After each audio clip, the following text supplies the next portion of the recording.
Pennsylvania judge laid it out right there in terms of the kind of standing that these lawsuits have.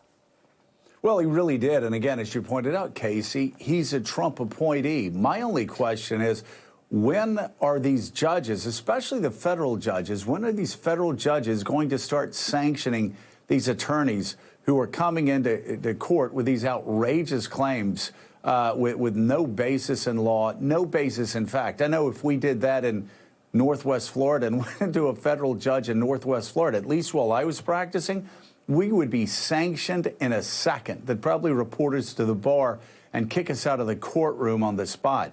But yeah, the opinion's unbelievably harsh. And Jonathan Lemire, they're from Trump appointees. You just kind of get the sense that President Trump is going through the motions, but it just like his heart really doesn't seem to be in it. He knows it's over. So what's he doing? Is he playing for that announcement that he's going to be running again in 2024? What's going on inside the White House?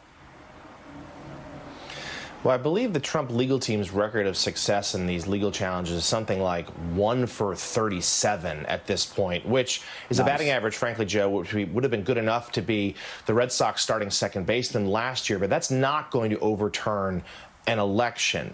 But they have shown no signs of giving this up, at least not yet. Let's flash back a few days. Wednesday, when Joe Biden was delivering his presidential message to the country, we had the image of Rudy Giuliani and other Trump team lawyers in a ballroom in a Wyndham Hotel just outside Gettysburg, Pennsylvania, holding a mock hearing to discuss alleged voting irregularities there, which featured the President of the United States calling in and being placed on speakerphone, speaking into the microphone and making more and more baseless allegations of irregularities. And we had over the weekend more of the same. And his team is signaling that legal challenges are to continue. But to your question, Joe, there is no expectation within the White House, within the president's inner circle, that this is going to change, that Joe Biden won't be sworn in on January 20th. This is about projecting the fight. This is about sowing doubts about the election. And yes, this is about plotting whatever his next move may be. He did for the first time publicly say